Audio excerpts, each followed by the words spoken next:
Hello అండి, welcome back to our channel Shreeth and Srihitha official.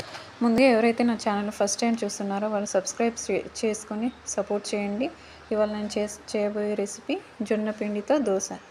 ముందుగా వాటి కోసం ఆనియన్స్, పచ్చిమిర్చి, కరివేపాకు, కొత్తిమీర అన్నీ రెడీ చేసి పెట్టుకోవాలి. ఒక బౌల్లో 1 కప్ ఆఫ్ జొన్న పిండి తీసుకొని అందులో సాల్ట్ వేసి బాగా కలుపుకొని తర్వాత ఆనియన్స్, పచ్చిమిర్చి, కొత్తిమీర, కరివేపాకు అన్నీ వేసి బాగా మిక్స్ చేసుకోవాలి.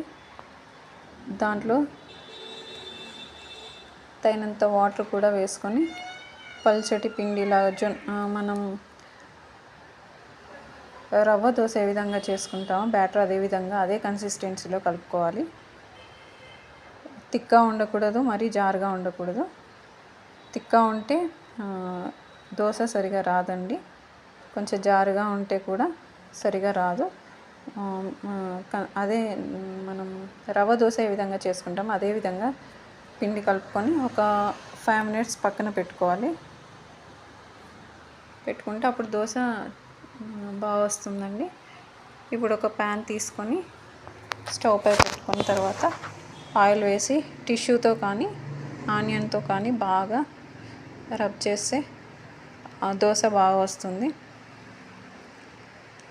ఈ దోశ ఏ విధంగా అంటే బౌల్ ఒక చిన్న బౌల్ తీసుకొని బౌల్తో వేస్తే గిన్నెతో వేసుకుంటే దోశ చాలా బాగా వస్తుందండి.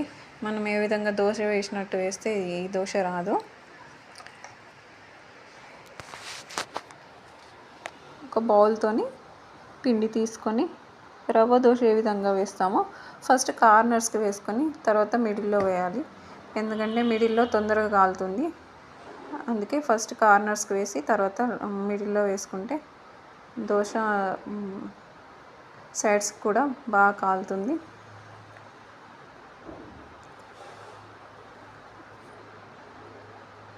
తర్వాత ఒక 2 స్పూన్ల ఆయిల్ పడుతుందండి. పైన 2 స్పూన్ల ఆయిల్ వేసుకోవాలి.